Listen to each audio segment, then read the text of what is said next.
Почитуван председавач, почитувани колеги пратеници, почитувана јавност. На дневен ред е предлог законот за дополнување на законот за пензиско и инвалидско осигурување. Овој закон го сметам како продолжение на оној закон што ВМРО-ДПМН го предложи во 2015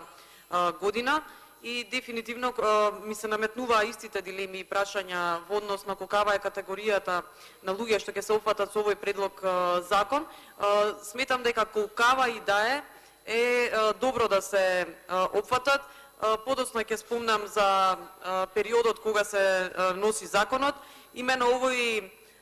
и некои сомнежи што ми се пројавуваат како и за младинскиот додаток кога говорев пред некој ден, така и за овој закон, но не и се. Со овој предлог закон се уредува на кој начин се утврдува стажот на осигуреникот кој бил во редовен работен однос, односно на работа врз основа на која бил пријавен за задолжително социјално осигурување, а од страна на обврзникот за пресметка и плаќање на придонес не е платен придонесот за пензиско и инвалидско осигурување, да може самиот за себе да изврши плаќање на придонесот за пензиско и инвалидско осигурување. Значи, осигуреникот кој бил во редовен работен однос, односно на работа врз основа на кој бил пријавен за задолжително социјално осигурување, а не е платен придонесот за пензиско и инвалидско, може самиот за себе да изврши плаќање и плаќањето е да е под услов да биде пријавен во задолжително социјално осигурување. Основица, претходно моите колеги спомнаа дека е за пресметка и за плаќање на придонесот е 20% од просечната плата за претходната година. Понатаму ова плаќање се врши со постапка утврдена со закон и плаќање на придонесот може да го извршат и членовите на семејството. Начинот на кој што ќе го оствари правото осигуреникот е правото за плаќање на придонес се остварува врз основа на поднесено барање до фондот од страна на осигуреникот или од членовите на неговото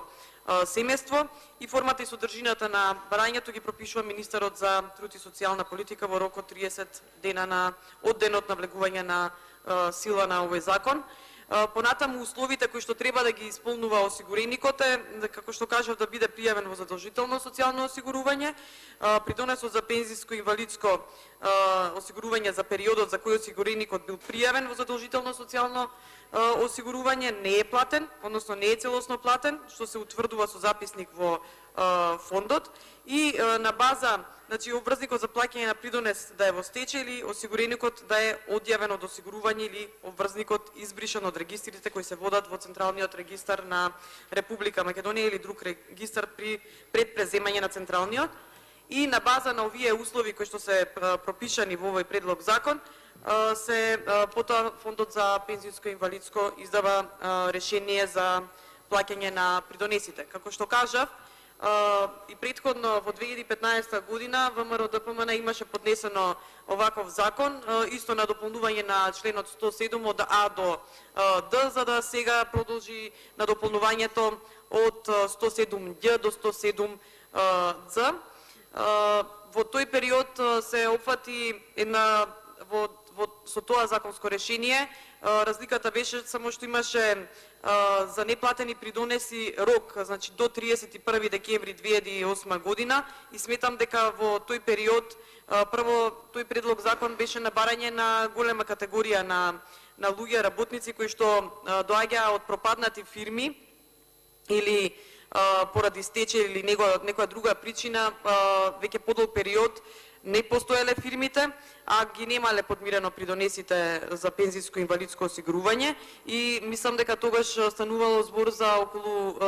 луѓе категорија од околу 20.000 граѓани на кои што им не достигале месеци на некои години за да обезбедат пензија и на тој начин им се излезе во пресред за да си го остварат тоа право. Инаку тогаш можеше да се подмират со тоа законско решение придонесите од самиот осигуреник или од управниот одбор на Фондот за пензиско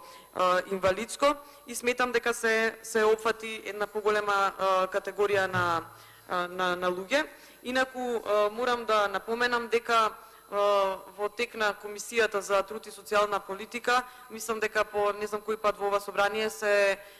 потврди она разногласие во вашата коалиција помеѓу СДСМ и ДУИ. Мислам дека тоа го ве прати уште од самиот почеток, од како коалициравте, и резултира многу невкусно што тоа па се рефлектираше и на начинот на носење на закони во ова собрание и на начинот на работа во ова собрание, но не се тоа таков е начинот на владење на СДСМ. Инаку ме интересира и мене дали можеби знаете поконкретни информации за колкава категорија на луѓе се опфатени со ова предлог законско решение. Сметам дека со условите кои што се и времето поминато, мислам дека нема да се опфати голема категорија, но како што кажав на почетокот, и најмалку 5 луѓе да се во ред да се опфатат и треба достоинствено да се заминат луѓето во пензија. Понатаму, после еден куп бенефиции кои што ги имаа пензионерите во времето на ВМРО ДПМН, предизборно беше ветувано од страна на СДСМ дека нема да се промени начинот на усогласување на пензиите, и СДСМ го направи токму спротивното, го промени начинот на усогласување на пензиите и на тој начин ги оштети пензионерите, за да сега еднократно ќе ја зголемат пензијата, ја темпираат точно пред избори да биде, но пензионерите го имаат презрено тој момент, така да залудни ви се тие зафати такви. Во однос на стечајците, спомнавте дека има тековност во обештетување на стечајците и да, токму така, за една категорија која што се создаде во време на владење на СДСМ, обештетивте стечајци во 2017 година, пред локални избори, потоа обештетивте стечајци во 2019 година, пред председателски избори, и обештетувате стечајци сега во 2020 година пред парламентарни избори. Баш заради тоа ми се појавува сомневање дека е еден предизборен подкуп, иако кажав неколку пати, посочив и ќе повторам дека не сум против ова законско решение, е добро, го сметам за продолжение на она законско решение што нашата партија го имаше донесено во 2015, кога вие бевте коалиционен партнер на ВМРО ДПМН. Го сметам за продолжение, го сметам за добро, но сепак сметам дека е предизборна манипулација. Благодарам.